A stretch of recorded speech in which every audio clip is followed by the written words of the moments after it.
Liverpool 1, PSV 4. Yet another humiliating, embarrassing night at Anfield. Liverpool stumble yet again. This is the end of the road for Arne Slot. It simply has to be. This cannot continue. Enough is enough. Club statement needed imminently. Hey guys, welcome to the channel. Welcome to another video, another live stream. Once again, brought in the horrible, depressing circumstances surrounding Liverpool Football Club in terms of another humiliating and embarrassing night at Anfield. I don't recognize this club anymore. I don't recognize this team anymore. I don't recognize this squad anymore. I don't recognize this manager anymore.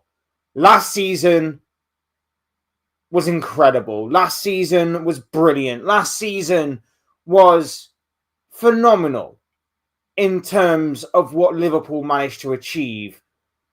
This season, it is chalk and cheese. It is polar opposites. It is incredible in of itself that Liverpool have gone from the highest of highs right the way through to doing something that we have never normally done. A major, monumental spending spree to end up getting worse. To end up being this team that is unrecognizable from last season, unrecognizable in terms of any Liverpool era, any Liverpool manager, any Liverpool squad. I'm at a loss here. I am genuinely at a loss here in terms of everything that is going on right now. And last night, as embarrassing and as humiliating and as shocking as what it was, as abysmal as what it was, I don't know about you guys. I became numb to it. I genuinely did become numb to it. Because I was going into this game against PSV. I wasn't the most confident going into it. Wasn't the most confident, I'll admit. After the Forest game, that one definitely shook me. 19th in the table, coming up against Liverpool. All right, Liverpool haven't been great, but Forest have gone through two different managers, one being Ange Postecoglou. Surely Liverpool would have got a result against Forest. No? All right, then. I don't know when our next result is coming. I don't know when our next result is going to turn up. Because we have West Ham this weekend. West Ham. I'm not even confident for that game. Are we confident for Sunderland next week? I'm not. Sunderland are probably going to wipe the floor with us. And then the following weekend, Leeds. I'm not even confident for Leeds United. A genuine relegation candidate.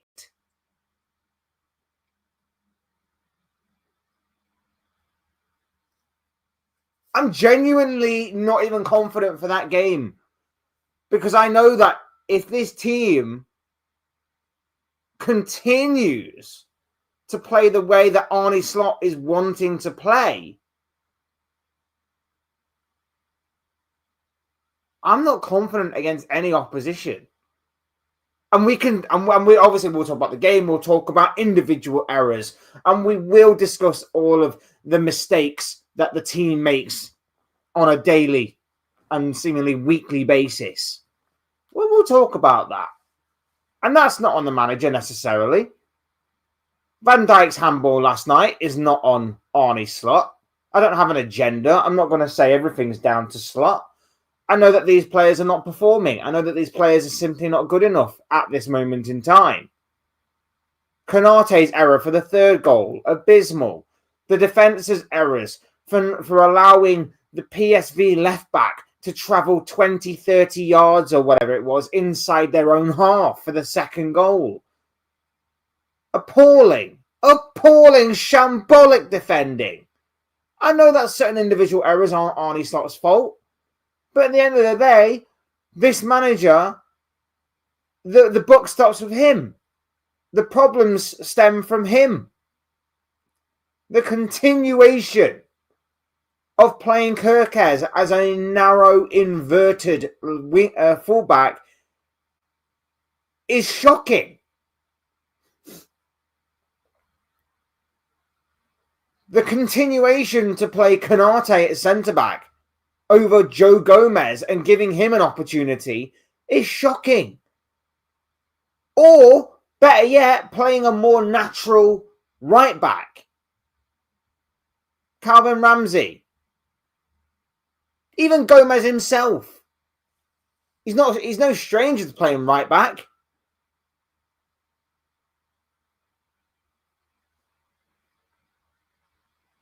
And the continuation as well to play Cody Gakpo and to do the same thing with Federico Chiesa every single time, to hang him out to dry, to basically go, we're in a losing position, go out there, Chiesa, and do something. When our midfielders can't get the ball to our attackers anyway, so there's no point in throwing Chiesa out there and just leaving him out to dry. The only player on the substitutes, that is, that looks like he wants to do something to try and get Liverpool back into the game, he hangs out to dry consistently and constantly. Look, we'll get into all of this. We'll get into all of last night and everything else in between. But before we do, I would like to remind you all, please like the video. And if you haven't already, subscribe if you're new. Both things will always and forever be greatly appreciated. And of course, get involved in the chat, as a couple of you are right now. Big up, Benjamin Burton. How are you doing? Well, my bro. Lovely to have you here, my friend.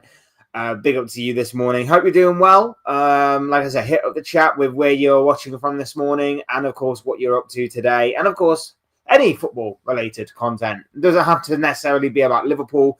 There were other Champions League games last night. A massive monumental win for Arsenal against Bayern Munich. There was also wins for PSG against Tottenham. That was huge in of itself as well.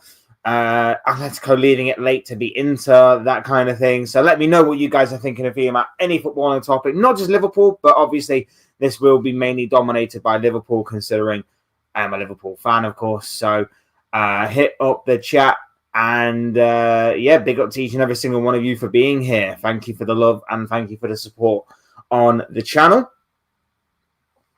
Big up, bro. I hope you're doing well, my friend. He says, sir, stop yapping. I'm out. To be fair, bro, you clicked on the link to obviously join the chat. And the yapping part is obviously what happens here. So, big up for being here. If you don't agree with my opinion, bro, then feel free to express it in the chat. But I don't understand necessarily what you mean by just stop yapping. I'm out. Yeah, but big up for being here anyway. Thank you for being here. Yeah, last night wasn't great. Last night was awful. Last night. Shocking. Just shocking. 4-1. 4-1. PSV deserved it. PSV absolutely deserved it. They ran rings round us. They wanted it more. And the worst part about it is that they just looked the stronger squad as the game wore on. We're so used to Liverpool having strength in depth. We're so used to having Liverpool have the endurance on our side that it just seemed like if Liverpool were going to win, that might have tipped the scales in our favour. PSV looked more energetic. They looked hungrier. They looked the more determined team to get the win last night. It was just appalling from us. We look abysmal in all areas of the pitch. Going forward, we struggle to make chances. And when we do, it's like we've worked for about 5 minutes to get them. All the opposition need to do to make chances is one pass. One pass and they're through. Look at the second goal as prime example. Kirkes ball watching, not watching his man. The man gets ahead of him. And although, someone should have closed down the player who makes the pass, it's a good pass, by the way, but it's so simplistic. Someone should have closed him down. Someone should have blocked the passing lane, whatever you want to say.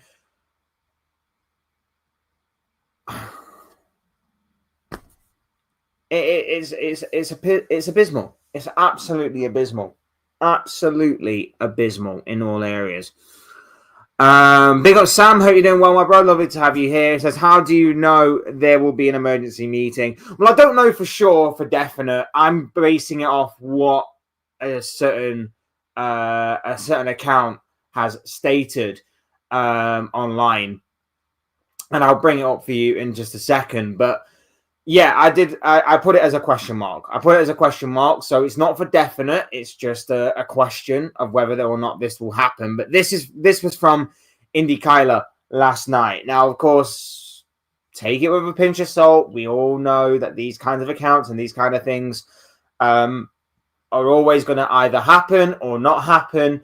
And we all know the history of Indy Kyler, don't we? We all know that this past summer, he was absolutely incredible as being a source for transfer information. But there are the occasional times where, he might go back to his old self. But he basically says here that exclusive Liverpool Football Club is holding an emergency meeting tomorrow, as in today. This was posted at about 11 o'clock last night, to discuss the pressing issues of the team's poor performance and the future of manager Arne Slot, according to respected sources. With Michael Edwards, the CEO of football for Fenway Sports Group, and sporting director Richard Hughes will attend the meeting, this is a critical moment for the club. High-level officials from FSG are ready to make tough decisions, including the potential removal of Arne Slot, despite the initial plan to give him until January. The urgency of the situation cannot be overstated. The team's struggles may force their hands sooner than expected. The clock is ticking and the stakes have never been higher. So that is all coming from Indy Kyler last night. Like I say, again, take it with a pinch as to what you want to believe or what you think will happen. But that is obviously coming from Indy Kyler. And look, this obviously needed to happen. I wasn't exactly too crazy on the reports coming out about a week or so ago now, or a few days ago, that Arne Slot was to be given until the new year. I've been slot out, admittedly, since Man United, since we lost to Man United. And now everybody is, well, not everybody, but the large majority of Liverpool fans are starting to basically speak the same language that I was after that United game, about how these players just don't seem motivated to play under this manager, about how the manager's style doesn't seem to be complementing and clicking with these players the same way that in the same way that it was last season. With all due respect, you'd probably say not necessarily worse players, but just players that you wouldn't prefer. You prefer this bunch. You prefer this squad over last year's squad any day. Like, I'm not being disrespectful to former Premier League champions, but if you were to just call it on paper, you would take the likes of Alexander Isak and Florian Wirtz over Luis Diaz and Darwin Núñez. And that's not being disrespectful to Darwin Núñez and Luis Diaz, who, fantastic servants for the club in their own way over the past several years. But at the same time, like, on paper, you would have said, if I had the choice of these two that we got this season or the two that we had last season, you go with the two that we had this season, with all due respect. But it's just a case of I don't. It's just a case of that. I'm personally, uh, I'm at a point where I'm done. I'm completely done with Slot. Like I say, yesterday I became so numb to what was happening on the pitch. I'm just seeing mistake after mistake happen. I'm seeing just error after error. And the only two players last night that I can sit there and say can at least come off the pitch with their head held high is Soboslai, who has been our player of the season, who has been phenomenal and, of course, got his goal, and Hugo Ekitike. Because at least them two tried to do something. At least them two, every time they got on the ball, looked dangerous. And just to add insult to injury as well, in terms of how poorly we played, Ekitike goes off injured. You just couldn't write our luck this season. You just couldn't write anything that has gone about Liverpool season so far in terms of how poor we are. It genuinely is abysmal. It genuinely is shocking. And like I say, when it rains, it pours. And the worst part is that this manager's not even trying. I feel like this manager's not even trying anymore. I feel like this manager looks clueless. He looks out of his depth. He looks like he doesn't know what to do. For context, we have conceded 10 goals in our last 3 games in all competitions. We have conceded 4 against PSV, 3 against Forest, and 3 against Man City. And in all 3 of those games, there have been 3 different opposition of teams that play 3 different styles, right? He has no clue on how to combat any opposition right now. Last season, he was phenomenal at it. Last season, he's going live. He's going and talking about how we dismantled Manchester United, about how we managed to break Pep Guardiola and Manchester City, about how we would adapt to multiple situations. This season, it's the complete opposite. He's basically showing everybody the blueprint on how to beat Liverpool, and he sat there going, I don't know what to do. I don't know how to combat this. And it doesn't matter whether it's long ball, passing around, just tiki-taka, gegenpress. It doesn't matter what style, what tactics you use against us. This manager is sat there, and every single game, he does the same things, and he doesn't adapt. Whether it's start our fullbacks narrow, whether it's playing Gakpo for the millionth time, who constantly and consistently makes the wrong choices. There was a point in the game last night where Gakpo cuts in on his right foot, Kirkes makes the overlap, and for the first time ever, rather than go for goal, which he should have done, he actually plays in Kirkes. The one time he actually should have had a shot on goal, this muppet decides, I'm going to play in Kirkes. And it's the wrong pass and it's the wrong decision. Genuinely, what does Federico Chiesa have to do to get some minutes in this team ahead of someone like Gakpo? Because our wingers just aren't cutting the mustard right now. And the tactics are the same going forward as well. Our tactics are the same going forward. It's basically give the ball to Salah on the right and hope he does something. Give the ball to Gakpo on the left and hope he does something. It is just pass the ball to our wingers and hope that something is created. There is nothing in terms of patterns of play. There is nothing in terms of good consistency within this team. There is genuinely nothing that I can sit here and tell you all there is hope. There is a light at the end of the tunnel. No, there's nothing. There's genuinely nothing. We've got our defenders making schoolboy errors. We've got our midfield that are being absolutely tied up in knots by any team that just wants it more than us, that is physical than us, that just bullies us, that just gets to every first and second ball because they are sharper and faster than us. We've got an attack that again, Salah does try to do something, but all opposition teams have to do is just double up on him, and he's completely neutralized in the game. We've got a striker who, whether it's Ekatike or Isak, again, doesn't have any service whatsoever. And when he does, it's like hit and miss as to whether or not we do anything from it. And like I say, the least said about Gakpo, the better. But Jesus Christ, you do have other players. Stick Rio and Gamora on the left. Do it. And tell him to just go out there and have fun. Go and have fun like you would if you were a schoolboy in playing football at your local park or whatever. Just go and tell him that. Because it can't be any worse than what we're seeing from Gakpo. It can't be any worse than what we're seeing from anybody else in this Liverpool setup. And, people go, he's only 17. He's only close to turning 18. I don't care about his age. If he's good enough, he's good enough. Look at what Estevar was doing. Look at what Lamine Yamal was doing. Do you think anybody goes on about their age? No. Go and tell that kid, go out there and have some fun. Go and do something to just put yourself on the map. Because Jesus Christ, if things continue like this, just show me something different. That's all I ask. Show me something different. In terms of just going with the same team, same tactics over and over again and hoping for different results, because it's not working out that way.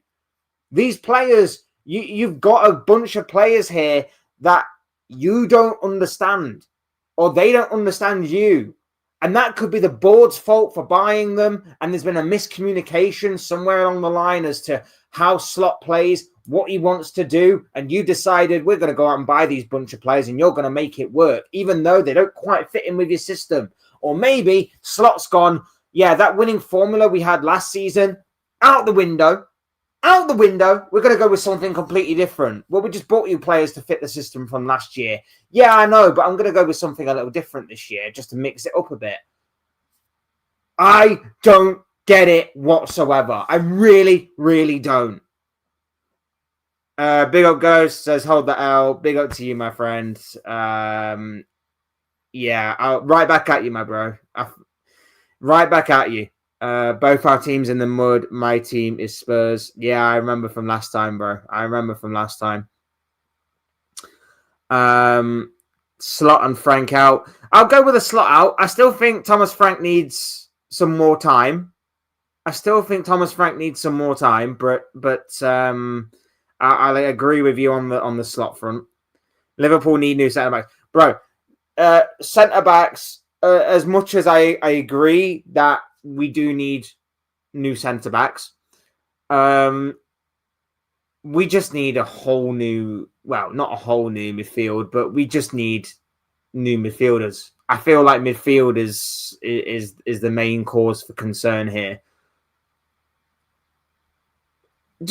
And not only that, just tell them, teach them to press. Teach them to press in unison. Jesus Christ, Dominic Szoboszlai is covering the groundwork of about 3 midfielders right now. Like, he does not deserve this. He really, really does not deserve anything that is happening right now. He deserves so much more and so much better than what he's getting, both on an international and club level, by the way. How unlucky can one man be that he's putting in such good performances? He's absolutely killing it on an individual level, but at both club and international level, that guy is getting let down time and time again. He is so unfortunate. I really do feel sorry for him. We don't deserve Van der Ven. He deserves to go to a top team. Come to us, bro. We'll take him. We'll take him. We will take him. We will gladly take him. Although knowing our luck, the same way that Ange ruined his hamstring, like his hamstring would probably go for us the first 20 minutes of his debut. But we will gladly take Van der Ven, honestly. Big old kids play. Hope you're doing well, my friends. Lovely to have you here. I'm just gonna call you Sim. That's okay with you, bro. Simba. Hope you're doing well, my friend. Lovely to have you here, Simba. Get him out is what Simba says here. Yeah, I agree. I thank you for last season. Thank you for the 20th league title. You will go down as an iconic Liverpool manager for the season that was. But it's clear that being the underdog is better for you than being the favourite. Being the underdog for you and punching your way up rather than punching down is better for you than having the pressure of we've just gone and won the league. We've just gone and spent 450 odd million in the summer to improve the entirety of this side. And you can't put together a team that is capable of beating 19th place Nottingham Forest or PSV or Manchester City. Teams on various points of the spectrum in terms of difficulty, in terms of playing a game of football. You are out of your depth, out of your mind, and you are doing the same things over and over again in the hope of different results. It just does not work. Every single time we face jeopardy, you decide, let's just throw in attackers. Chiesa, go. We'll take off Canate. All right. I mean, we're so shaky defensively that, and I know that Canate's been terrible, but at the same time, do you really think taking off a defender and just throwing another attacker on the pitch, even though we can't really get the ball to our attackers, but we're so open defensively, you think that opening the defence more and more is going to help? Look at what happened after that. PSV scored their 4th goal, and it was even worse defending than the others. It's terrible. It's absolutely terrible on every single metric, every single level, every single statistic. It is unbelievably shambolic, unbelievably embarrassing. I just can't. I genuinely can't with this team.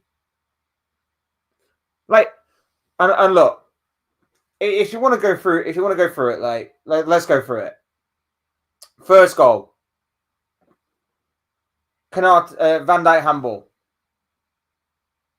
What is the guy doing? What genuinely is Van Dijk doing? Like, if that was given as a foul, that would have been the softest of fouls. It would have been the extremely softest of fouls given. What's he doing? What is he doing playing volleyball in the penalty area? It doesn't make any sense whatsoever. He does that. Penalty given. 1-0 PSV. Fantastic. Great start. As per usual. Back to conceding first again. Then Szoboszlai gets us back into the game. Right place at the right time. Composed finish. Fantastic. Mint. And then we just go back to how we usually are. We have the lion's share of possession. Don't really make it count. PSV look dangerous on the counter-attack. And then in the second half, complete and utter capitulation from that second goal. Like I say, their left back is allowed to run 20, 30 yards forward. No challenge, nothing. He's allowed the time, the space, everything available to him in order to make the most... And I could see it coming from a mile off. You just knew what was going to be happening. He makes the simplest of passes. It's a very good ball. Like, the weight of the ball and everything is very good from the PSV man. But it's the most simplest. It's simple football. It's just simple football. Just carves open our defence. Kirkers, wrong side of his man. Guy, great control and puts it away. Great composure, just puts the ball away into the back of the net. And from there, I just knew. I was like, okay, 1-0, we come back early in the first half. That's fine. We face adversity twice, and this team are not mentally capable of fighting back again. And this is where, again, our identity is called into question. Who and what we are is called into question because I don't recognize his team. Usually we go 1-0 down, 2-1 down, whatever. We normally fight back. We don't do that anymore. We cower away. There's no accountability. There's no one taking responsibility. And the ones that are the ones that are trying, but they can't do it all on their own. Ekatike goes off injured. Szoboszlai is therefore the only person on that pitch that actually wants to try and do something. But it's only a matter of time before his performances dip because maybe he'll start to think, well, what's the point in even me trying? Maybe his performances will dip because he'll get infected by this level of mediocrity that is surrounding him. Or just less than mediocrity, I should say. Third goal goes in. What is Konate doing? What, honestly, is Konate doing? His initial header is poor, and then he misses the interception for the second one. Like, what is he doing? Someone honestly tell me what that guy is doing for that third goal. I don't wish to scapegoat anyone. I really don't. I don't wish us to scapegoat. I don't hold agendas. I really don't. But when you are wanting a move to Real Madrid, and that's clear and obvious because of your contract situation, the way that obviously everything is being played out. Now I know obviously it depends again on what you hear and what you choose to believe and all of that stuff. But genuinely, what honestly are you thinking when you play the way that you are playing right now, to think that Real Madrid would want you? Not even Real Madrid B team would take you playing in this form. I don't know why we're trying to keep you right now. Because genuinely, I'd probably take Leone on one leg than Konate right now. I genuinely would. May sound harsh, but that's the reality of the situation. He can't perform worse than what Konate's doing on one leg.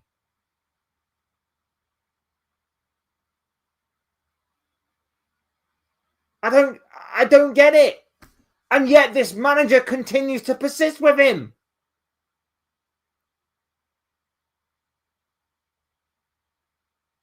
I'd probably play Konate at right back. He can't do any worse. But Gomez at centre-back. I don't even know anymore. I genuinely don't even know anymore. It's absolutely abysmal. And then the fourth goal, look, the fourth goal is the fourth goal. Again, well worked by PSV, no doubt about it. But again, just more shambolic defending. There's no leadership. There's no accountability. No responsibility being taken.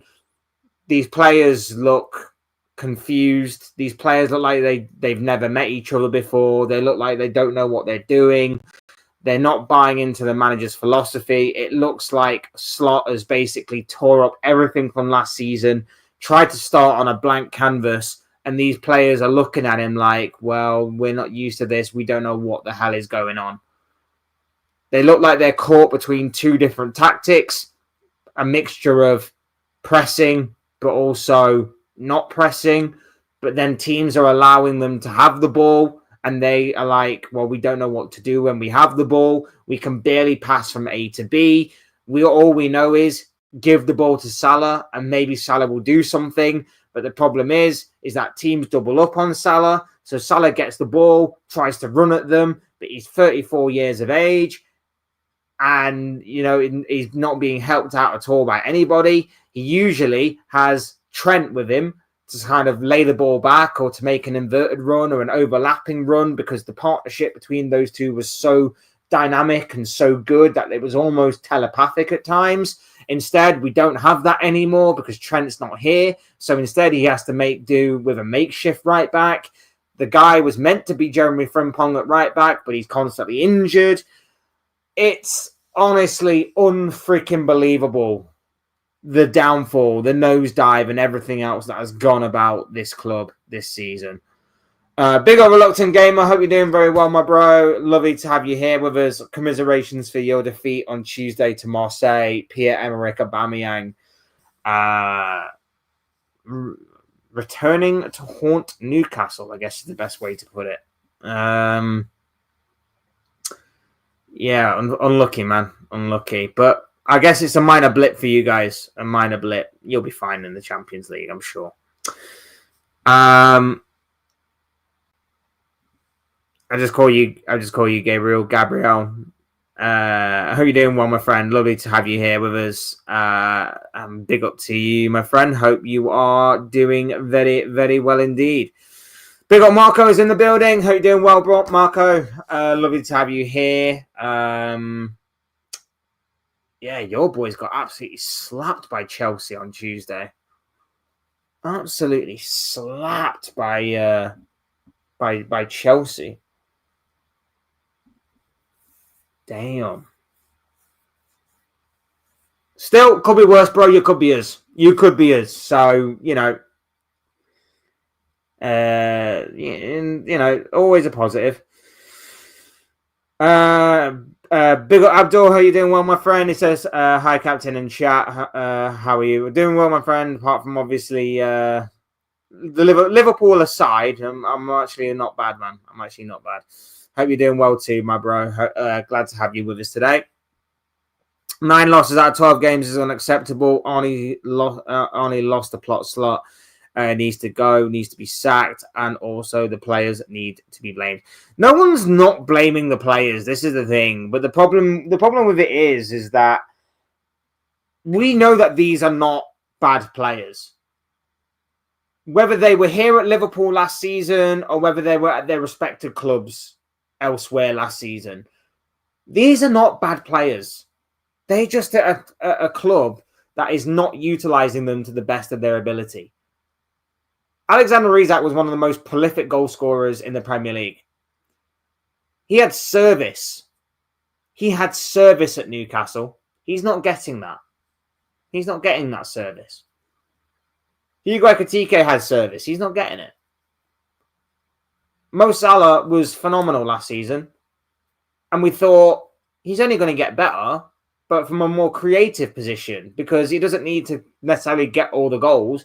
He just needs to start creating a little bit more. Even more so than what he was doing for the likes of Darwin Núñez, God rest his soul, Diogo Jota, Luis Diaz, Cody Gakpo. The guy would create.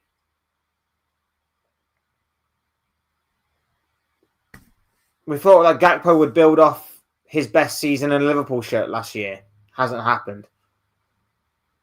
It's just all of these players, they're not bad players. They're not terrible players. They're just players that don't seem to suit this system, whatever system it is that Arne Slot is trying to play. Does this head coach want to be sacked? I think at this point, there's a theory I have where at this point he just wants to take. He wants to get the compensation just to go to Dubai and party it up over there. This guy seems to have Dubai on the mind. We are all over the place with tactics, defense leaking goals, style of play, formation, players out of form, and favoritism. Something needs to change immediately. We are bad. I've been saying this. I mean, I said it a little bit before the Man United game, the likes of Crystal Palace and Galatasaray, but definitely since the Man United game, bro, I've been saying the exact same thing that you're saying right now. Something needs to change.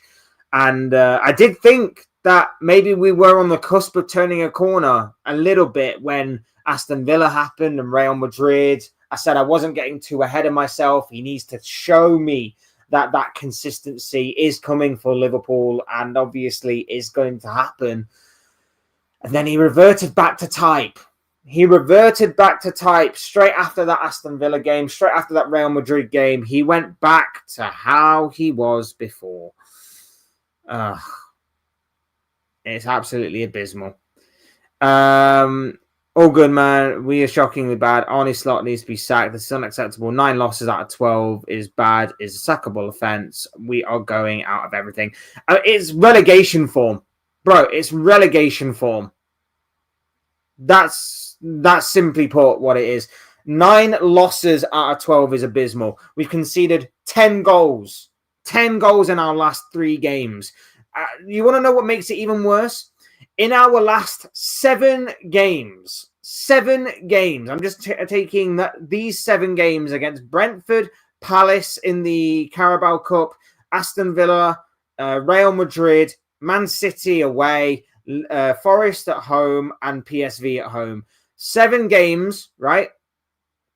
We've only won 2 of those games. Those were, of course, the Villa game and the Real Madrid game, both at home. We had conceded 16 goals.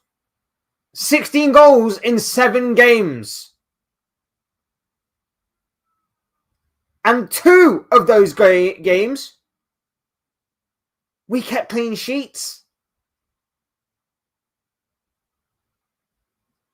We conceded 4 to PSV, 3 to Man City, 3 to Forest, 3 to Palace, 3 to Brentford.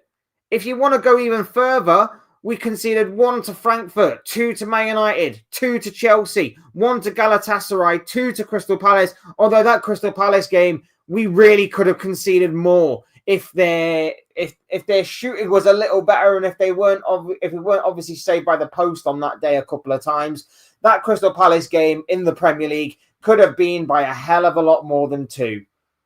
We are so easy to play against. We're the easiest team, and I'm including Wolves in this, and I know that the likes of Burnley and Wolves have conceded more than us in the Premier League, but we are the easiest team to play through right now. We are genuinely the easiest team to play through because if you've got a midfield that is tenacious enough, intense enough, physical enough, we've got no midfield to counter that, which makes a midfield battle so easy. And if you've got the awareness to just put the ball in a certain area, our defenders are terrified to defend. Our defenders don't want to defend. Our defenders are scared to try anything in terms of defending. It is a joke. It really, really is. Just a typical Araujo red card blow up in the Champions League 3rd time in 2 seasons. I mean, it's still the league stage, and as we know, the league stage doesn't mean anything. Take PSG last year as obviously the only and prime example that we have so far. So, yeah, it can only get better from here, my friend. But I would be a little concerned that maybe the big games you haven't quite turned up to this season. El Clasico, Chelsea. I think there was another one in the Champions League not so long ago. So it's a little concerned. But like I say, you're not us. You're not us. So, again, count your blessings. Count your blessings, bro. You're not us. Ekatike is injured. Yeah, when it rains, it pours. When it rains, it pours. So it means that Isak's going to have to play an entire... I don't even know how long he's going to be out for. but it means that Isak's going to have to play another entire month or so.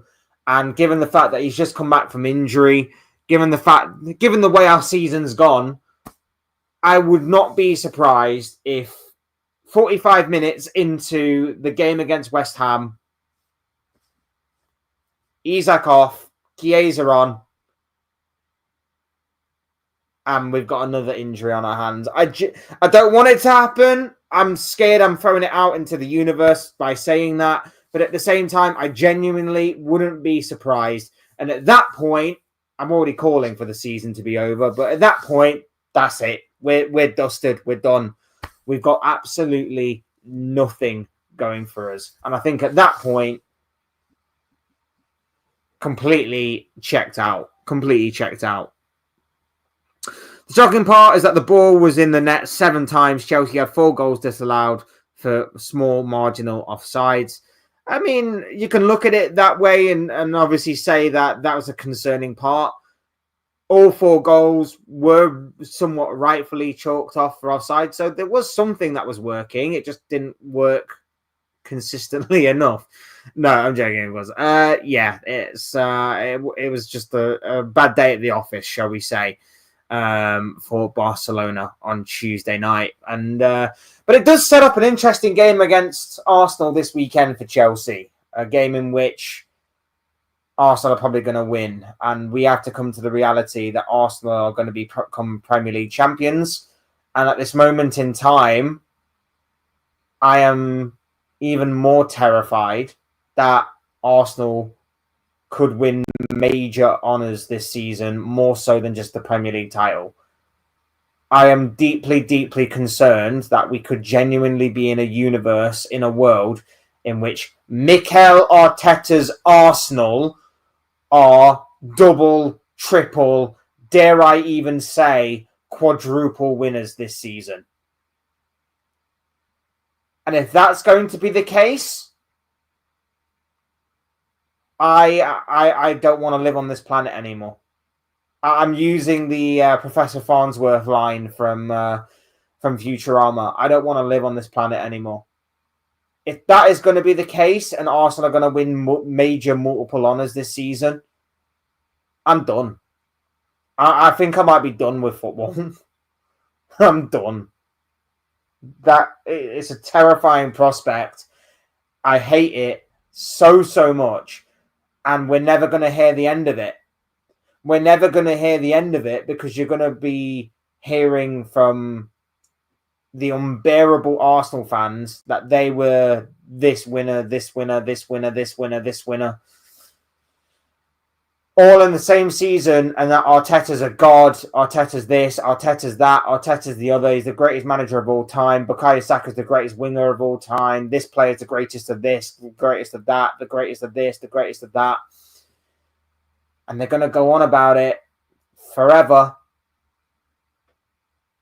And it's going to be unbearable. If you think they go on about their invincible run 20 odd years after it happened, with all the amounts of draws that happened and took place during that season, and I'm not knocking the invincible run, by the way.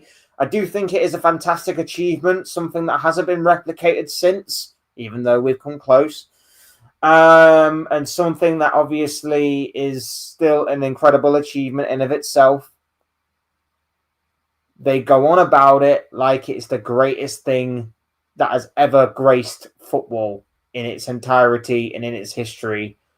Imagine what they're going to do if or when they win major multiple honours.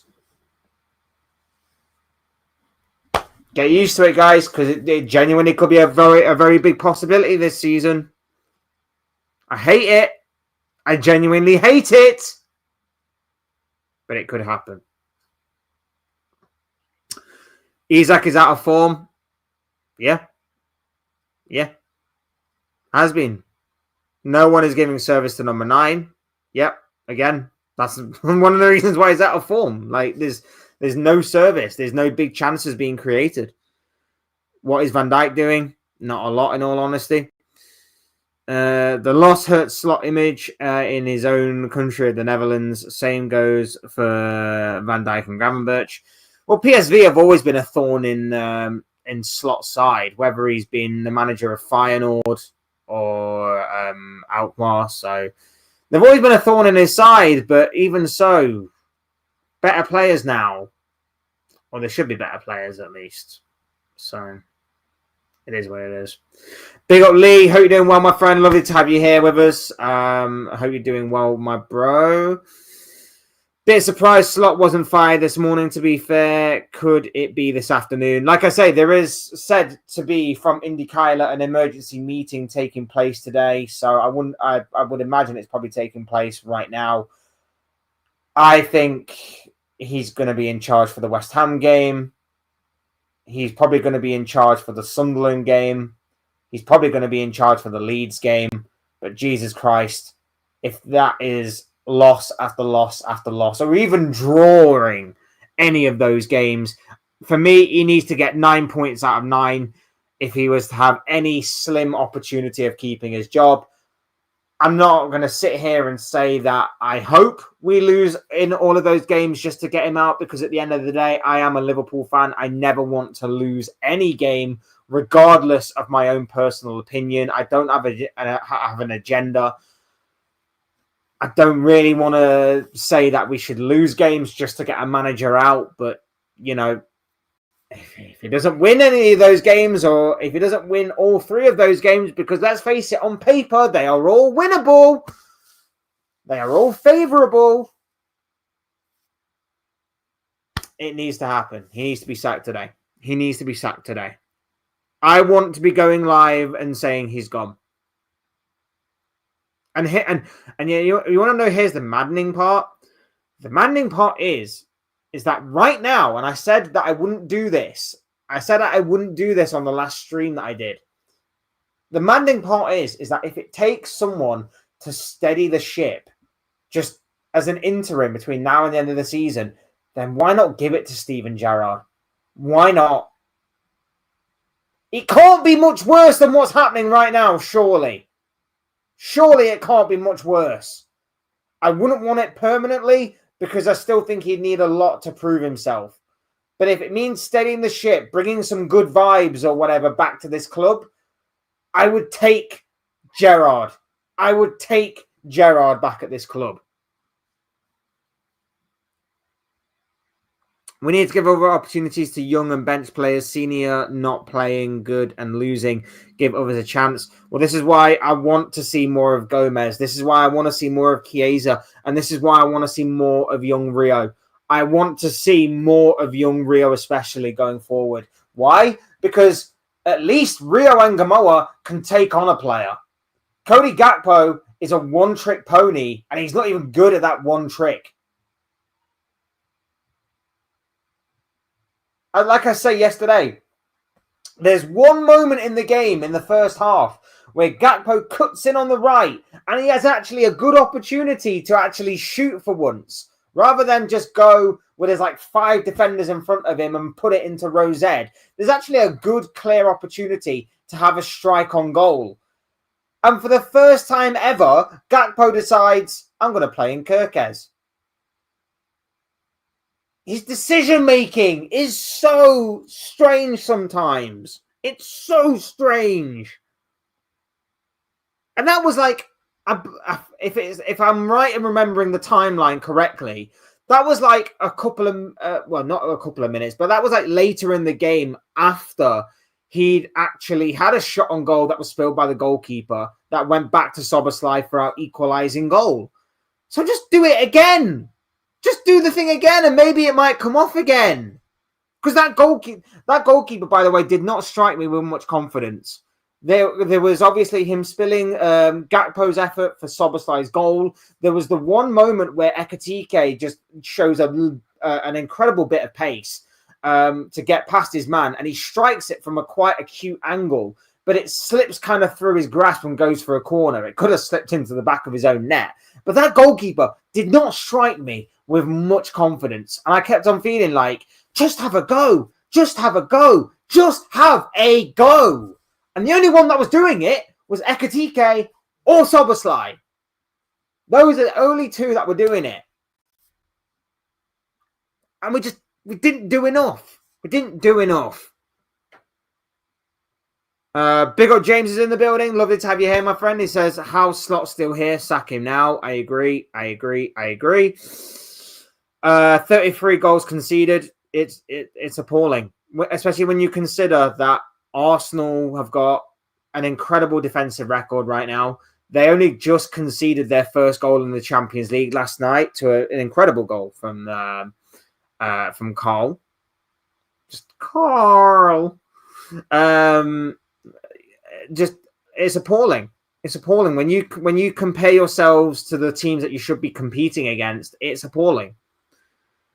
10 goals conceded in the last 3 games at home is that is bad. Last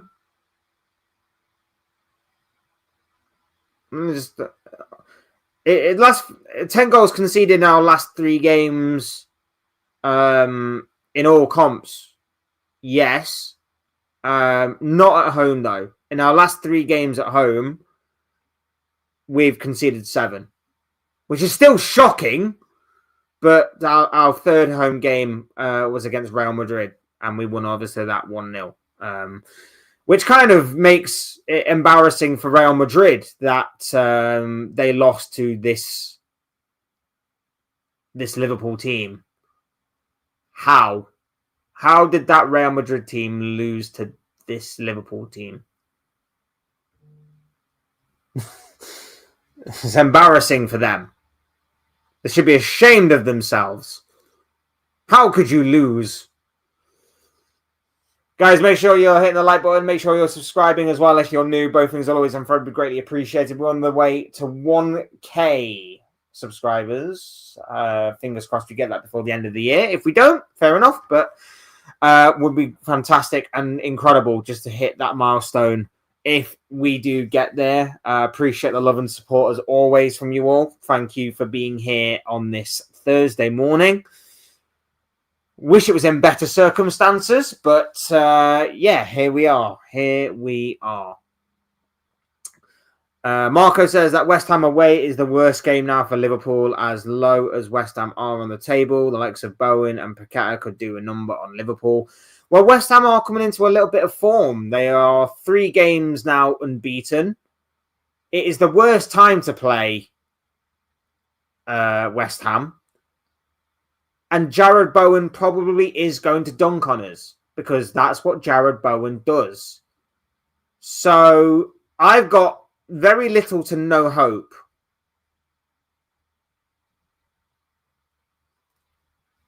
of going against West Ham and getting a result.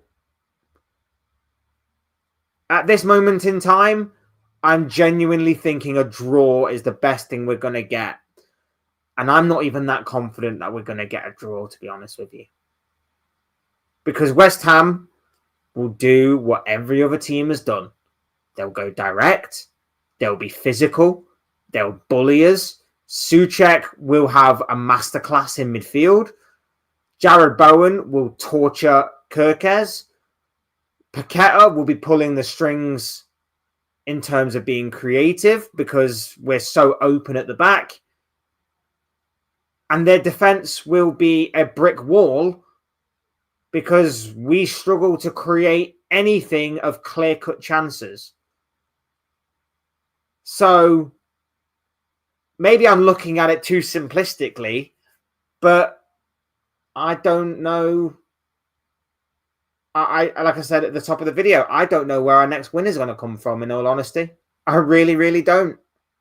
And we've got Sunderland after. They're going to dunk on us. We've got Leeds the game after. Relegation candidate, yes. But at this moment in time, we are helpful to anyone and everyone that wants 3 points. Anyone and everyone that wants 3 points, we just hand them out to them. Hit the ball over the top and it's a goal. It's at the very least a clear opportunity, yes. At the very least. From there, it's about the finish. No CDM and defence is bad. Agree. No fight. Yeah, there's no passion. There's no fighting. No determination. Nothing, bruv. Nothing. Isak was not bad actually yesterday. Looked sharp how he shot so fast from out the spin, but yeah, no service. Isak needs more space to run into from behind. And the worst part is with Ekatike's injury, he's not going to get anything. He's not going to get any service because there's no verts. Unless Soboslai can do something, unless we can find a way to bring Salah into the game more, to be more of a creative influence, I genuinely don't know where we go from here. I really, really don't. He's not going to get anything. At least with Ekatike, there's mobility there. There's what Ekatike does is at least he drops into midfield to kind of pick up the ball and try and link up some play. With Isak, he's going to be on the last defender, getting frustrated every time he looks to try and spin off that defender into space because we can't find a pass, we can't connect a pass, we can't make a pass that will be good enough for him. So I'm struggling to see what is going to be how we're going to improve from this point. I also like how apparently we were working on new ideas this week. We had intense training sessions that were going to bring new ideas. And the only new idea that happened yesterday was Ekatike started and Isak was on the bench. Something that a lot of Liverpool fans, including myself, have been calling out for a long time. Genius, this guy. This guy's a genius. Big up Tony's in the building. Love to have you here, my bro. It's time for FSG to make the announcement and get rid of the coach. Any moment now would be nice, but I don't think it will happen. As much as I want it to happen today, as much as I think it needs to happen, and as much as this slump cannot continue, because let's face it, there are bigger things at stake in terms of, we may not make it to the knockout stages of the Champions League. We are definitely out of the title race, but let's face it, we could even be out of a top 4/top 5 race. And not only that as well, but the FA Cup starts next month. Well, January, but you get what I mean. We're almost in December now. The FA Cup starts, and we're hanging our hopes of any form of silverware, any form of small redemption this season on that. That ain't going to happen. We just need to bite the bullet now. We need to bite the bullet now. Good. Sorry, that's between you two. I hope you're both doing well. Worst run of defeats since before Shankly 75 years ago. He's breaking all the wrong records this season. You know how we used to laugh at United and the likes of Ten Hag and Solskjaer for breaking all the wrong records? Well, we are now Man United. We are now Manchester United. And that is embarrassing. Not as embarrassing as losing to 10 men Everton on Monday. But, no, I'm joking. I can't even say it. I can't even say that, bruv. I can't even say it considering how poor we are. At least we beat Everton. No, I can't even say it. I can't. It's just stupid. Ugh.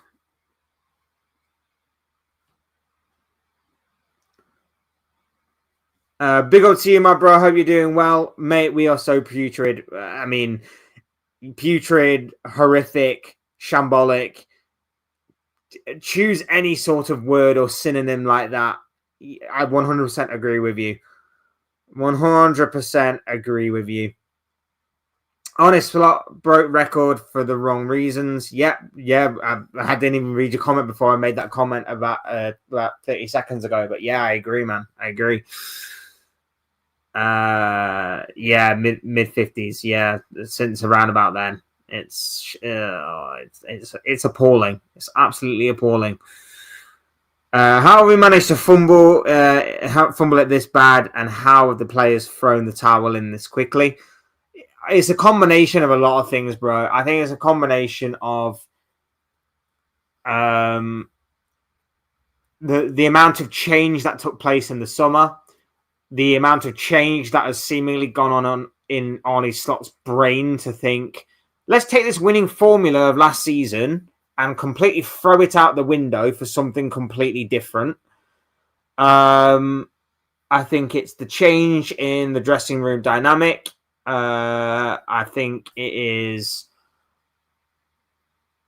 just everything. I think everything that happened this season that we somewhat overlooked because we were like, "Ooh, shiny new toys! Here comes Wirtz. Here comes Isak. We're breaking transfer records. We're finally acting like a big club." We were distracted by that, and we didn't see maybe the bigger picture that was happening.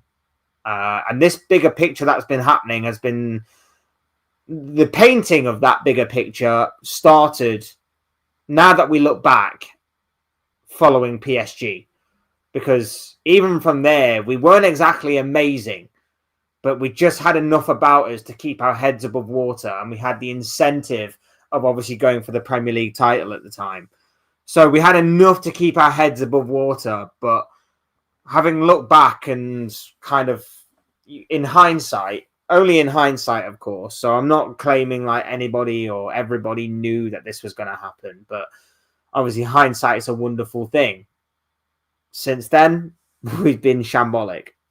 The mentality is dried up. The players look shot of confidence.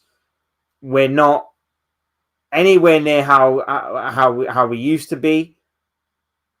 This club, this squad used to face adversity on a weekly basis and laugh in its face because we were fearless, and now we are fearful.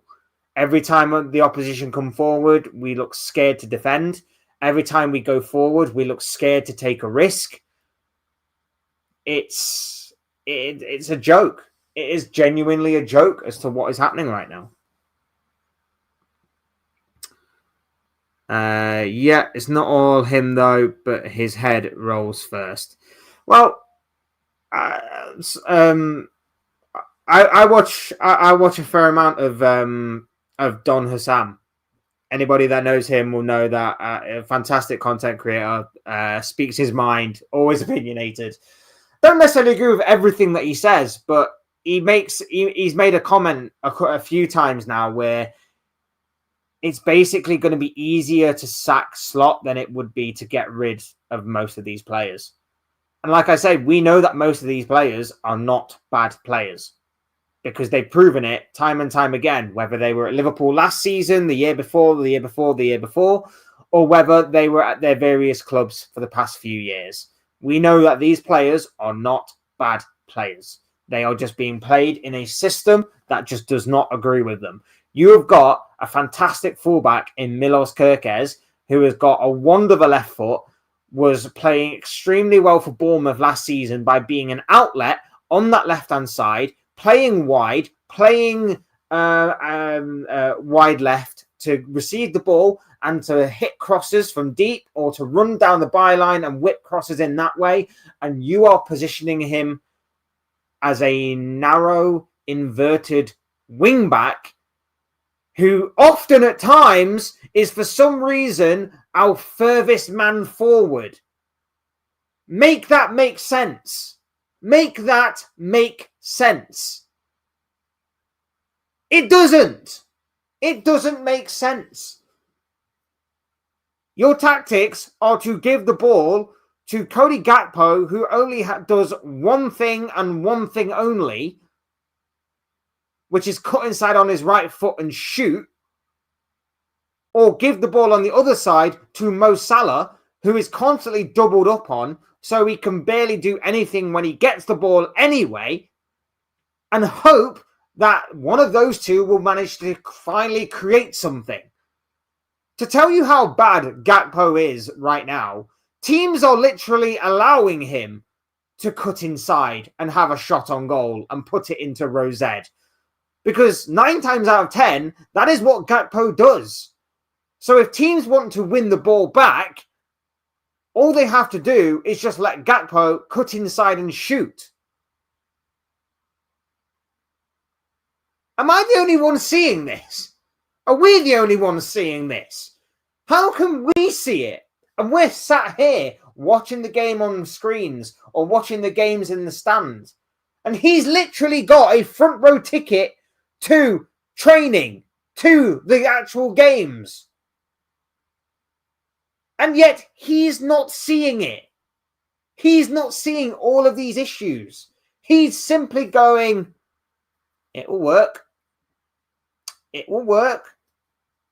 I know it doesn't suit any of these players, but these tactics will work. The same players will work. I could use Chiesa. I could use Gomez. I could use Engamoa.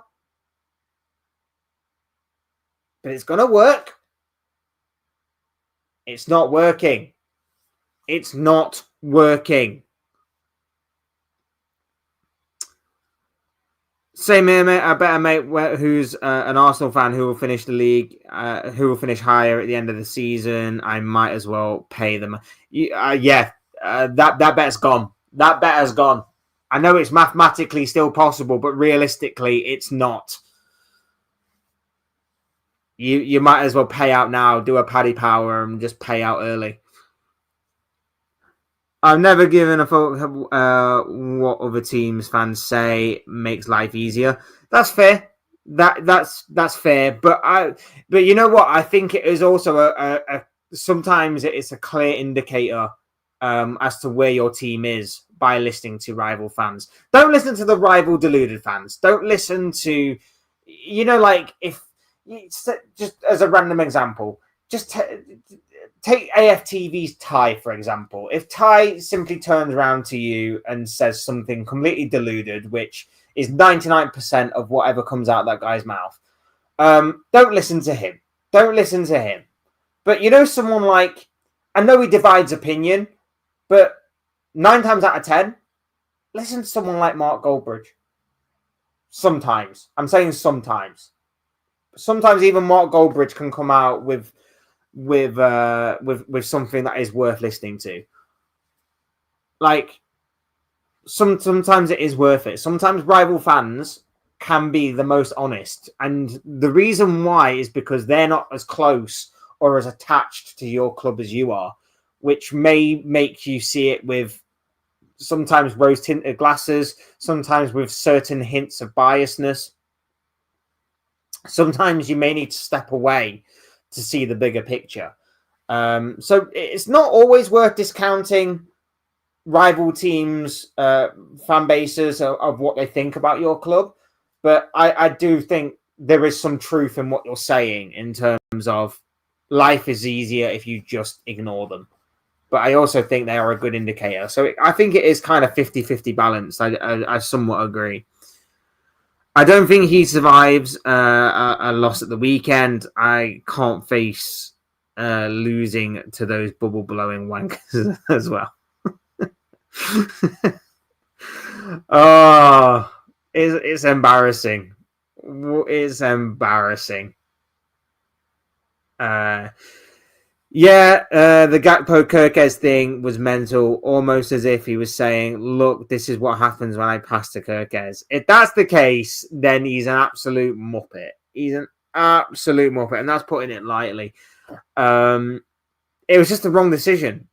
It was just the wrong decision. The amount of times that we've been screaming for Gakpo to play Kirkez in, and the one time he actually should go and have a shot on goal and he doesn't, you couldn't write it. You couldn't make it up. You genuinely couldn't make it up. Yeah, it seems much easier for Liverpool to turn things around than it is for Man United. Well, we're built better. For us to turn it around, I think I'm not saying it should solely be purely on the manager, but I think a big part in turning us around will be a new manager. I think that will genuinely be the beginning of a turnaround. As long as obviously it's the right appointment.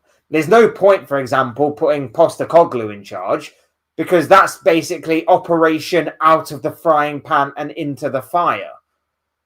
But if you were to find someone that's got some sort of credibility about them, a good way of playing, something to latch onto, then that's what makes it a good idea, and that could obviously start the turnaround. For Man United, they're having to turn around about 12 to 13, maybe even 14, 15 years of rot and neglect. That's what they're having to turn around. For Liverpool, we're just having to turn around a manager who is so set and stubborn in his ways that he looks out of his depth right now.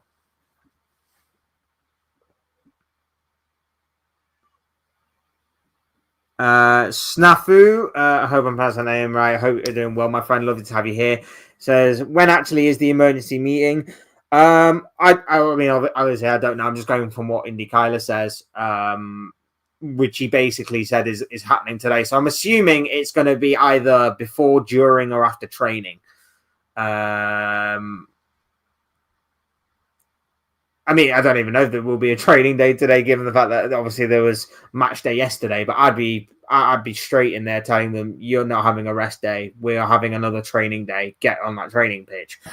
So I'm assuming it will be this morning. I think they'll want to kind of get it out of the way and done with. But all I'm expecting from that meeting to come out is the Liverpool top tier journalist to basically go, Slot's got 3 games to save his to save his job. That's what I'm going with. Slot's got 3 games. Big up Grey Visitations. How you doing? Well, my bro. Lovely to have you here with us. Do you think Salah is still grieving over Jota's death? I think there are a fair few players, and I know that rival fans won't want to hear it. Rival fans with, whenever someone throws this up, and it's never like a Liverpool player that does this or someone associated with Liverpool Football Club. Maybe there are small sections of the fan base that do this, but whenever someone throws this up, it's either like a pundit or it's like someone not associated with Liverpool Football Club. They throw this up and it's like, well, obviously that's still going to be affecting the players. But rival fans seem to take it as like, stop making excuses. That happened a while ago. Get over it, kind of thing. And it's like, are you that heartless? Do you not read the room? Like, I know that with death and things like that, we have to somewhat move on eventually. But I would be very surprised if for certain players, especially Salah, who obviously seem to have a very close connection with Jota, wasn't still being affected by him. Is that affecting his performances? Maybe a little. I also think doorbell going for some reason.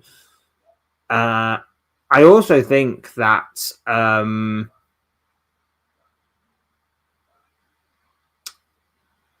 sorry, that's completely thrown me off. I also think AFCON might be playing a part in Salah's performances, I don't think a lot of people have maybe said this, but I also think that there is a slight possibility that with this maybe being the final AFCON, potentially, of Salah's career,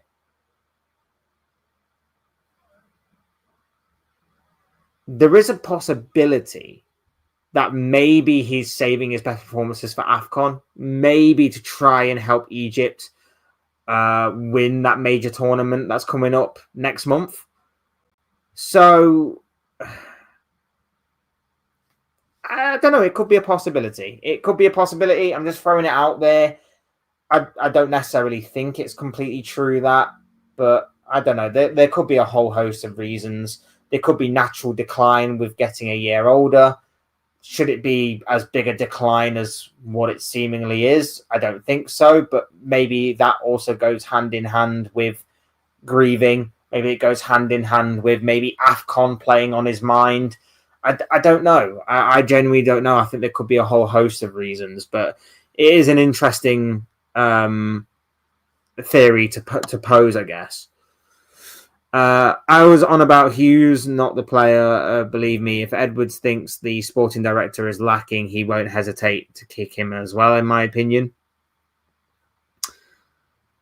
I mean, those two are close. Those two are very close. So you obviously hope that he would be able to put maybe friendship aside for the benefit and obviously for Liverpool Football Club, but we're waiting to see. We're waiting to see. I think if this it obviously needs to continue beyond one transfer window for it to be for it to be about recruitment, but we shall see. Edward seems ruthless, at least as far as his own interests go. Fair enough. What do you make of Everton's red card? I think there was more leeway should be given when it's your own player. It was a bizarre situation. Yes. Laughable and hilarious, absolutely. And of course, it's not like that's a first. It's not like we've never seen that before. If anybody remembers Ricardo Fuller at Stoke, for example, then you'll know what I'm talking about. And I think there was another case. Was it Kieran Dyer, Lee Bowyer? I think I'm right in thinking it was Kieran Dyer and Lee Bowyer. I don't know. I've got them two names in my head of teammates that have clashed over the years. Very rarely happens. But of course, in those two instances, I could be wrong in saying Lee Bowyer and Kieran Dyer, by the way. I'm not 100% sure, but yeah. That's going to annoy me now, but yeah, not the first time, not the last time, but yeah, bizarre situation. I understand why, because you can't have that kind of thing happen on the pitch, regardless of who it is. Maybe I think it's mainly what they would justify it as being like set an example for the kids. If kids are watching that and they see that they're hitting their own teammate, berating their own teammate for what they perceive to be a mistake, then you'll be seeing it on Sunday League pitches up and down the country. You'll be seeing young kids basically see their teammate make a mistake and them going up to them and just slapping them in the face or whatever. So they have to set an example somewhere along the way. I understand why it's a red card. I can understand why people may say, give them a bit of leeway, but I think if you again look at the bigger picture, it's understandable as to why they have a sort of no tolerance sort of policy on that kind of thing. So yeah, you very rarely see it teammate on teammate, but yeah, I can understand why. Damn, I shoot off. Cheers for that chat. Take care. Take care of yourself, bro. Lovely to have you here with us. Always a pleasure to speak football with you, my friends. So absolutely amazing that you are here. Big up to you. If Postecoglou did not have that short, horrific stint, he could have gotten another big job after winning the Europa League. If anybody knew football and if anybody was actually looking at the bigger picture of what happened at Tottenham, that would not have happened. That would not have happened. Or it shouldn't have happened. I don't want him anywhere near Liverpool Football Club. Let's just say if it was Chelsea, Slot would have gone by now. Absolutely. And especially in the Roman Abramovich era. He would have gone after United. When I called for him to go, he would have gone after United. I would keep Slot till Christmas at least. You want to see how he deals with this. The comeback could make them stronger. Look, I'm Liverpool Football Club. I don't have an agenda. I don't have this player FC or manager FC agenda. I also don't dislike any particular player or manager and will solely call them out for the sake of calling them out. But at the same time, in saying all of that, like,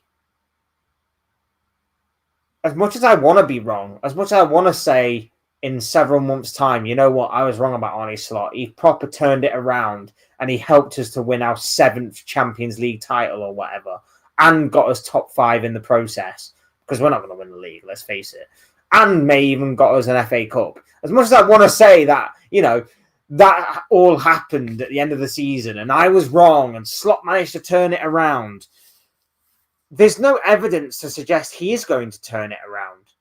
We've gotten worse as the season's gone on, not improved. And I was expecting us to maybe start the season off a little slow, but then gradually get better and better and better because of the amount of change that took place in the summer, because of the amount of new players that we're bringing in from different clubs and different leagues and things like that. I was expecting that. But what I wasn't expecting was for us to have the one-off game here and there of cherry picking when we decide to play our best football. Bournemouth, we were good. Atletico, we were great. Frankfurt, we were amazing. First half against Everton, we were great. Fantastic against Aston Villa. Incredible against Real Madrid. But yet, City, we barely laid a glove on them. Forest, we got destroyed. PSV, destroyed. Crystal Palace, dismantled. It's unbelievable. There's just nothing that I can see from this manager that is changing anything, that is looking to improve. There's nothing, and he looks completely clueless. He just looks completely clueless. He's just sat there doing the same things over and over again, expecting different results. He leaves Federico Chiesa out to dry. He just throws on random players. He puts Joe Gomez on with 2-minute cameos here and there, like that's going to do anything. It's incredible to me. They missed Diogo Jota from an emotional standpoint and the trauma, but also just for how good of a player he was on the pitch. That made a difference too. Yeah, true. You're not going to answer the door? No. So I think it's just a delivery. It'll get delivered to next door. It'll be fine. I think buying all these players was a bad idea, as the saying goes. If it's not broken, don't fix it. The problem with that is that Luis Diaz wanted to go. There was genuinely no place for Darwin Núñez in this team because Slot just didn't like him. And to be fair, I was done with 3 years of maybe this could be his moment to turn things around, and it never quite working out. Jota passing was extremely unfortunate and tragic and heartbreaking. There's nothing that we could have done to prepare for that. That just came completely out of the blue, of course.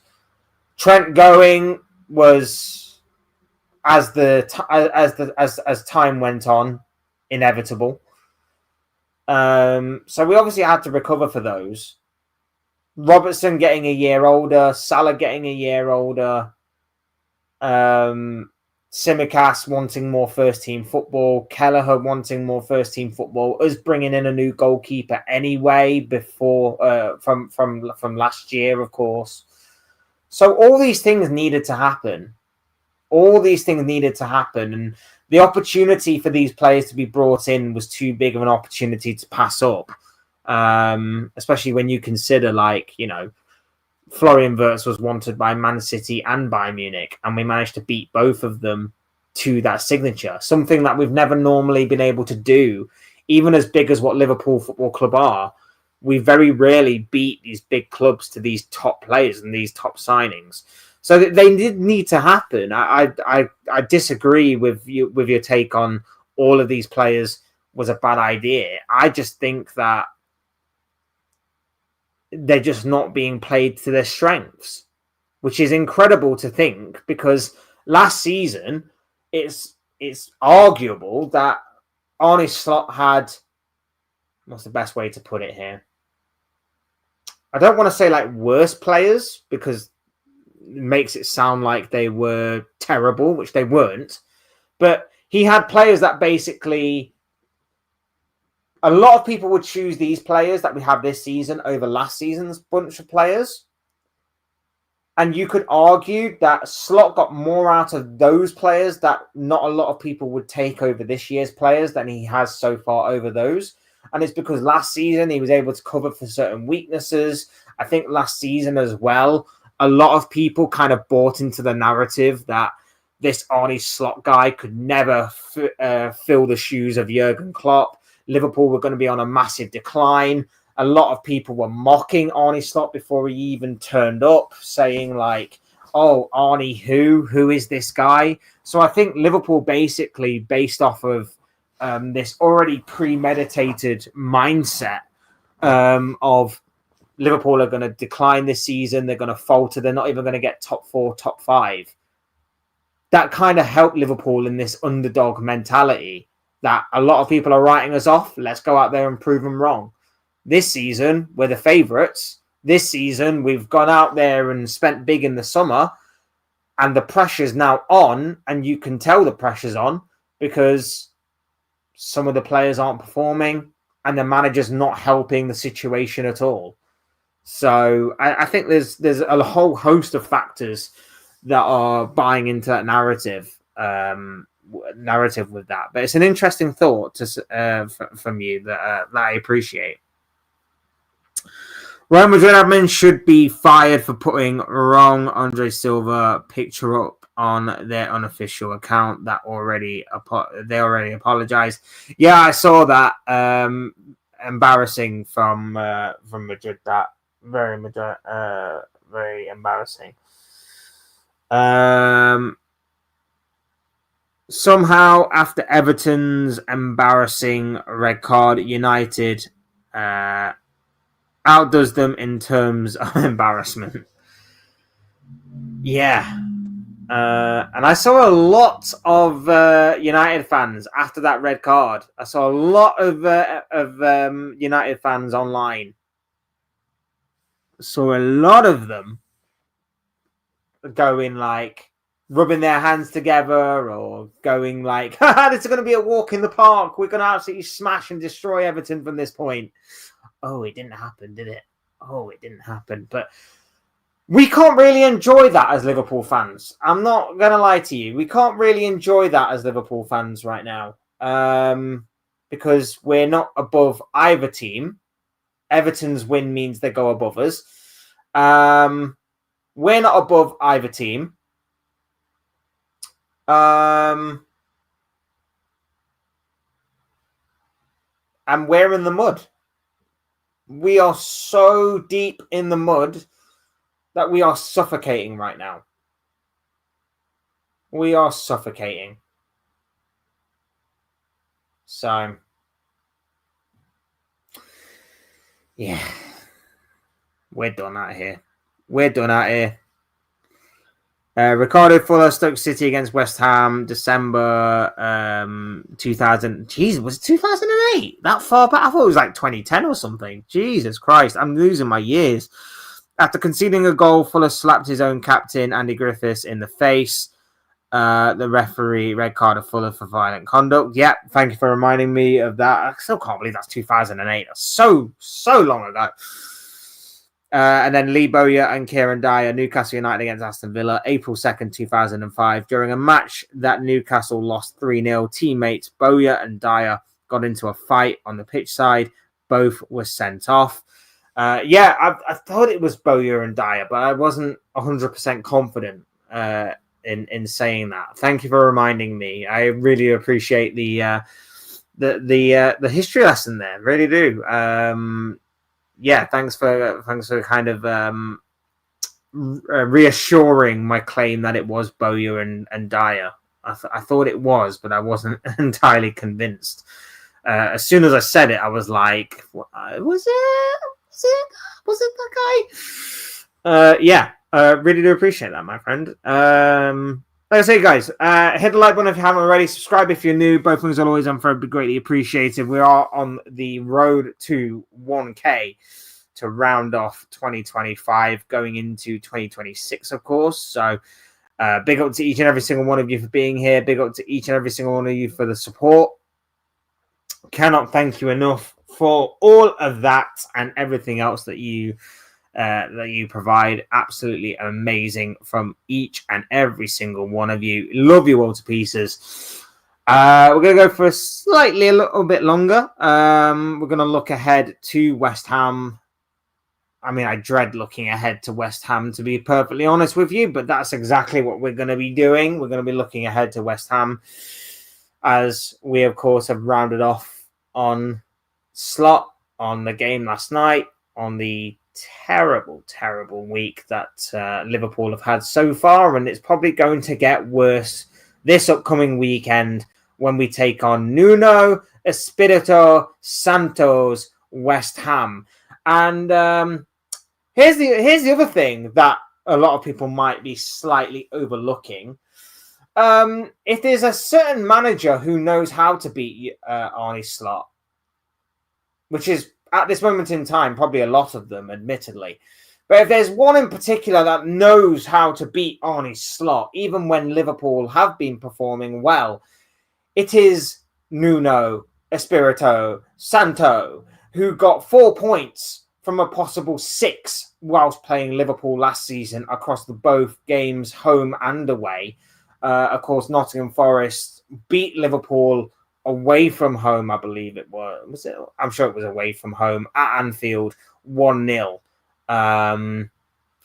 Last season, 4 games into the brand new season, Callum Hudson-Odoi with the only goal of that game between Forest and Liverpool. And then, of course, in the reverse fixture, it was 1-1. Forest again taking points off of Liverpool. So if there's one manager that knows how to play against Arne Slot, it is definitely Nuno Espirito Santo. And he takes his West Ham side, who are 3 games unbeaten, into a game that I am terrified at attempting to even watch this weekend. I don't know why I'm going to put myself through it, but I am. I'm going to be again watching Liverpool attempt to maybe try and do something this time around. I don't know. We're waiting to see. Yeah. Yeah. It's going to be, for use of a better word, interesting. I don't know, man. I really, really don't know. I really, really, really, really, really, really, really, really don't know. I really, really, really, really, really don't know. And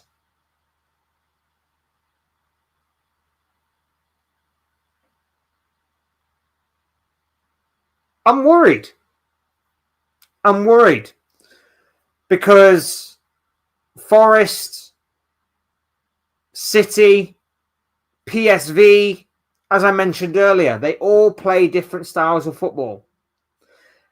And those different styles of football have hurt Liverpool in different ways. And Arne Slot has no answer to any type of football that we've come up against. And all I can see happening this weekend is Thomas Souček having a masterclass in midfield. All I can see is Jared Bowen absolutely tearing apart that Liverpool defence.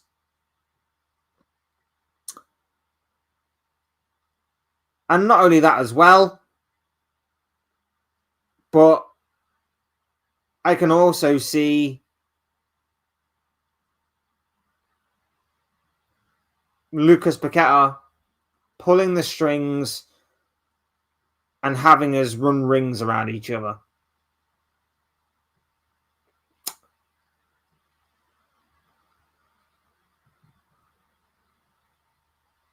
I am terrified. I genuinely am terrified.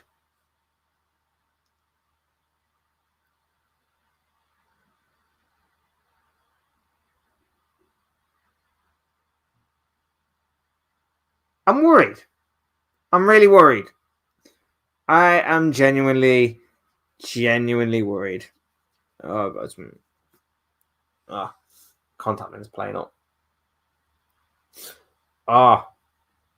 Get back in there. Yeah, we're cool. West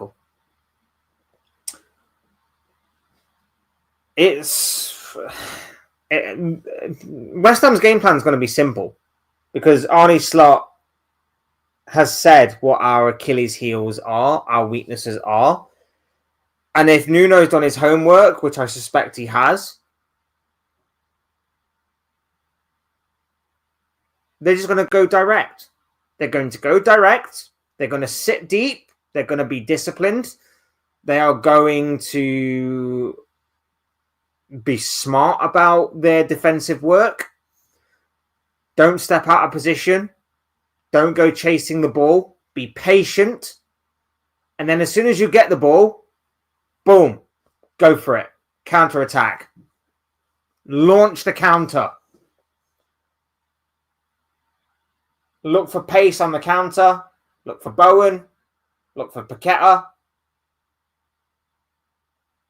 Simple as that. Go direct. Go long. Win the first ball. Win the second ball, definitely. And they'll be fine. And they will be fine. Simple as that.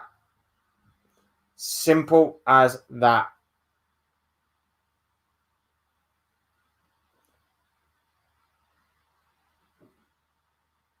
I'm worried. I'm worried for West Ham, and I never thought I'd ever be saying that. I am worried. I'm not worried for West Ham. I'm worried for the game against West Ham, I should say. I'm worried for Liverpool against West Ham. I said it. PSG 5, Tottenham 3 went under the radar for me. I did not watch it. Sounded like a crazy game yesterday. Spursy still scoring 3 and losing. Yeah, it went under the radar because obviously Liverpool was so bad, and also at the same time Arsenal Bayern, were also playing, and obviously Arsenal were incredible in that game.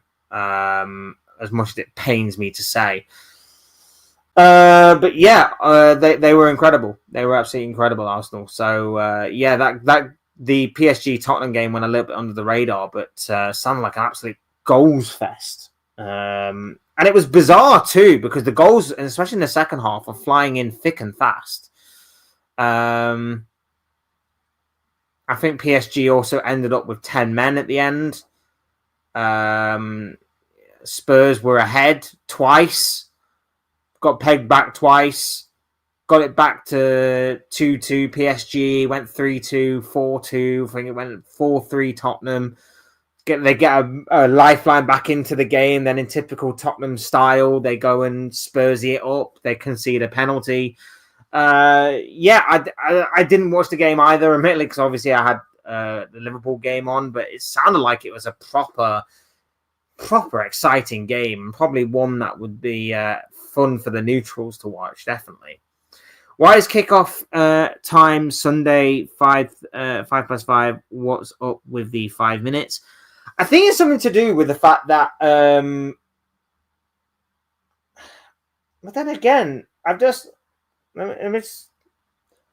so I'm looking at Sunday's schedule, and they have Palace versus Man United at 12. So it could be to do with the fact that maybe that game is taking place then. I don't know why. Is that sometimes when they do that, there's like some sort of meaning, or it's some sort of demonstration or something to it. Sometimes they have that. I remember one year where the championship, was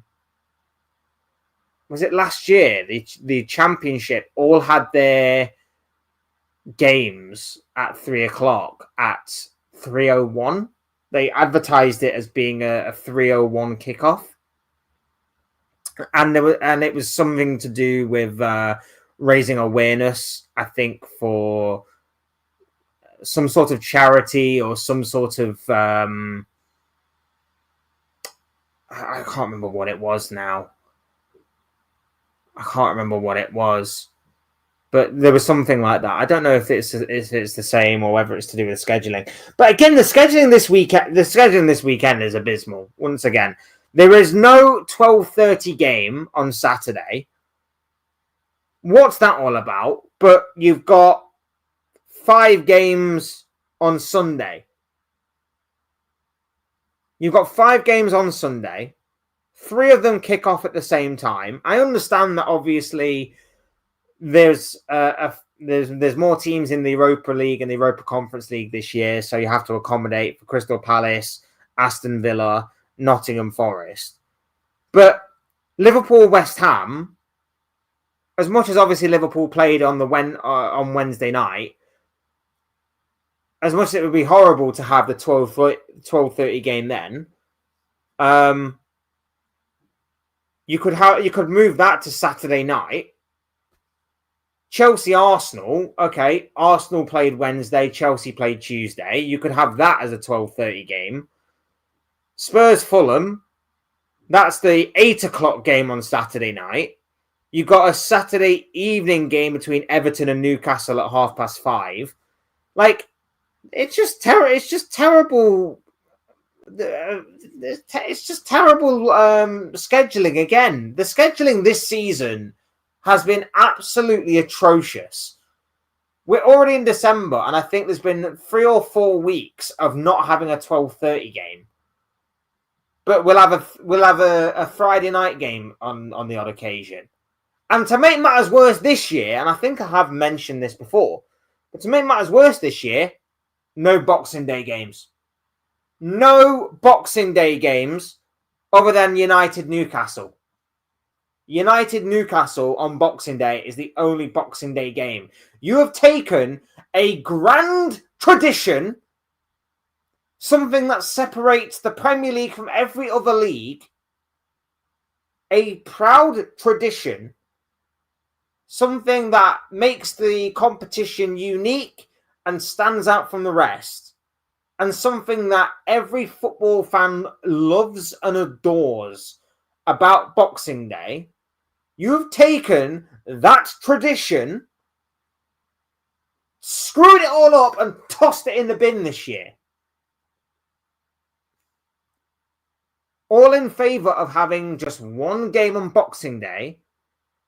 That's at 8 o'clock. 8 o'clock kickoff on Boxing Day. What day does Boxing Day fall on this year? Oh, a Friday. So it's basically like it's a normal Premier League weekend then. It's not a Boxing Day fixture. It's a normal Premier League weekend that just so happens to have a Friday night game on that week. Absolutely atrocious from the Premier League. Absolutely atrocious from Sky, paying a lot of money for this kind of stuff, only for the scheduling to be absolutely crap. Absolutely crap. 8th of December, I see Wolves getting their first win of the season against Man United. New low for Man United after Grimsby and 10-man Everton. Here's the thing. I hope that Wolves pick up their first win by then, because if they don't, it's guaranteed to happen when Liverpool face them if Arne Slot is still in charge. If Arne Slot is somehow, some way still in charge of Liverpool by, I think it's December 27th. I want to say we face Wolves December 27th. Oh, let me just double check. Yes, it is. December 27th. If Wolves don't pick up their first win of the season by then, and if Arne Slot is still in charge, you probably should put some decent money on Wolves winning against Liverpool on Boxing Day. If things haven't improved, if Slot's still there, if Wolves still haven't won a game, you can guarantee Wolves are picking up their first win of the season against us. Calling it now. Calling it now. Why no Boxing Day games? Because the Premier League are stupid and the Premier League are ridiculous. And I understand, footballers need Christmas too. They probably don't want to be getting up on Christmas Day that early to prepare for a Boxing Day game or whatever. And I understand, even though they're paid an incredible amount of money, they're still humans at the end of the day, and I understand all of that. But at the end of the day, you are still paid an incredible amount of money, and for the amount of money that some of you are paid, I'd be okay with preparing and training on Christmas Day to play on Boxing Day. So yeah, but the Premier League have decided to screw all that up, throw it away in the bin, and move on. And that is wrong, in my opinion. It is so wrong that there's no Boxing Day games this year, because it separates us from everybody else. All the other leagues around Europe especially are going to be taking Christmas off for winter breaks and things like that.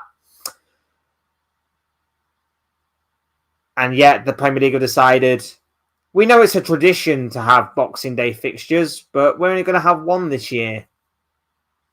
I love Boxing Day fixtures. Boxing Day fixtures are amazing. They are sort of better than... Somehow they are better than a normal Premier League weekend. Maybe it's because it's around Christmas. Maybe because you're spending it more with family, and there's sort of I don't know, a more united sort of togetherness about the whole occasion. I don't know what makes it so special, but it just is. It just makes it so special.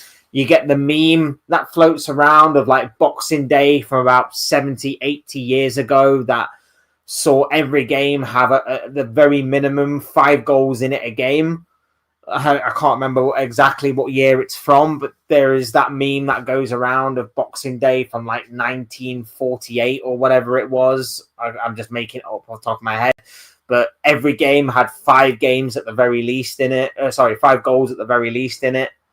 It was Liverpool 6, Blackburn 4 or something. And, Arsenal 7, Chelsea 8 or something along them lines. I can't remember. I'm just making that bit up in all honesty. But yeah, you get all of that. And then this year, you're not going to get it. It's terrible. Prem is the only league with games on the 1st of January too. Players must be well hungover then. Gotta have discipline if you want to be a footballer and you want to make it to the top. Gotta have discipline. Realistically, Liverpool could still finish 3rd, which won't be the worst.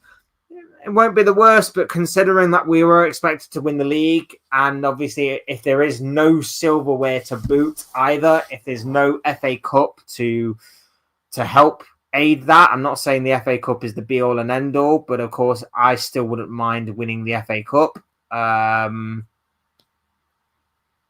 Or the Champions League, of course. Yeah.